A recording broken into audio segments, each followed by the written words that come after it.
دراصل مولانا عبدالوہاب صاحب جب حج کے لیے مکہ پہنچے تو آپ کے علم و عمل کی شہرت کافی تیزی سے وہاں زبان زد عام ہوئی اور لوگ جوق در جوق آپ کے وعظ و نصیحت سننے کے لیے آنے لگے۔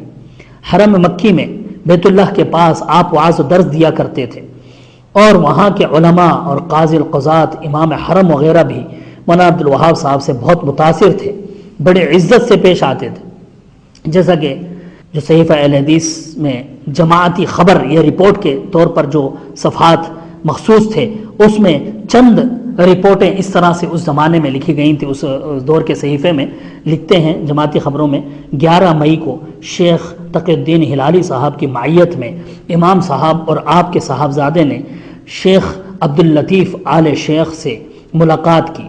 شیخ موصوف نے نہایت خلوص کے ساتھ امام صاحب سے ملے اور خاص اپنے تکرمہ پر بٹھایا، حال و احوال دریافت کیے، مسئلہ مشیت الہی اور تقدیر کے بارے میں مذاکرہ علمیہ ہوا، کتب مطبوعہ و غیر مطبوعہ کے متعلق بھی گفتگو ہوئی۔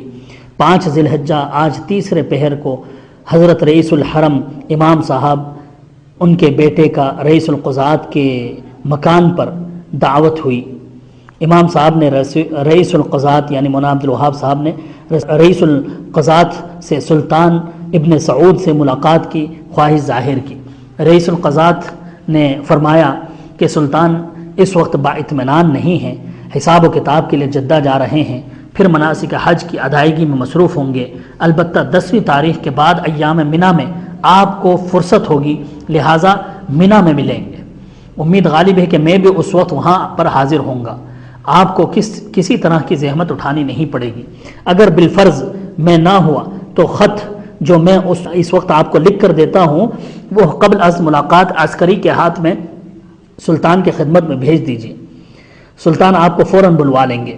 چنانچہ رئیس القضات نے امام صاحب کے بلند شخصیت اور آپ کی عمارت اور جماعت کبیرہ کا اعتراف کرتے ہوئے سلطان کی خدمت میں جو رقعہ لکھا تھا ہو بہو یہاں درج کیا جاتا ہے، یعنی صحیفے میں وہ خط بھی جو مولانا عبدالوہاب صاحب کو امام حرم نے لکھ کر کے دیا تھا سلطان سے بادشاہ سے ملاقات کے لیے، وہ خط بھی لکھا ہے۔ بسم اللہ الرحمن الرحیم الی امام الجلیل عبدالعزیز آل سعود حفظہ اللہ، السلام علیکم ورحمۃ اللہ وبرکاتہ، وبعد فحامل هذا الخط ابو محمد شیخ عبدالوہاب الدہلی من کبار الرجال الحدیث فی الہند وله جماعة كبيرة وهو أميرهم وقد طلب أن يقابلكم ورغب في كتابة هذا ليقدمه عبداللہ بن حسن آل شیخ، یعنی شیخ ابو محمد عبدالوہاب دہلوی صاحب رجال حدیث محدثین کی بلند ہستیوں میں سے ہیں۔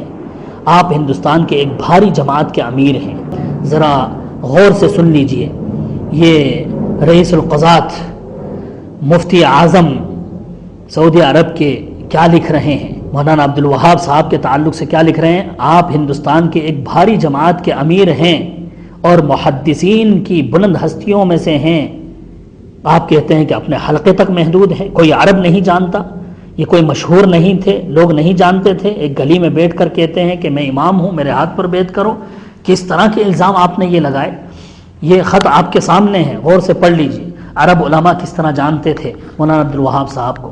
اسی طرح آگے لکھتے ہیں 11 ذی الحجہ عصر کے بعد رئیس الحرم امام حرم کی معیت میں امام صاحب نے مع صاحبزادگان و مدیر جریدہ مولانا عبدالجلیل صاحب سلطان ابن سعود سے ملاقات کی۔ بادشاہ منی کے ایک گوشے میں خیمہ میں مقیم تھے۔ حضرت رئیس القضات اور چند ارکان دولت بھی موجود تھے۔ استئذان کے بعد جب امام صاحب داخل ہوئے تو سلطان اور حاضرین نے استقبال کیا۔ سلام مصافحہ کے بعد نہایت احترام کے ساتھ سلطان نے اپنے پاس بٹھایا۔ تعارف کراتے ہوئے رئیس الحرم نے فرمایا کہ آپ مولانا عبدالوہاب صاحب ہندوستان میں جماعت اہل حدیث کے امام ہیں اور یہ آپ کے صاحبزادے ہیں۔ یہ مولانا عبدالجلیل صاحب ہیں، رئیس التحریر، رئیس الجریدہ صحیفہ اہل حدیث ہیں۔ یہ سن کر سلطان بہت خوش ہوئے اور محبت و مودت کا اظہار کرتے ہوئے امام صاحب سے بات چیت کی۔ کئی مسائل پر بات چیت کے بعد سلطان نے کہا کہ آپ ہم سے شہر مکہ میں دوبارہ ضرور ملیں۔ اس کے بعد سلطان نے چائے و قہوہ سے خاطر تواضع کے بعد امام صاحب و مصاحبان کو رخصت کیا۔ سلام و مصافحے کے بعد امام صاحب رخصت ہوئے تو آپ کے ساتھ رئیس القضات بھی چلے اور اپنے ڈیرے میں آپ کو لے گئے اور دیر تک مذاکرہ علمیہ ہوتا رہا۔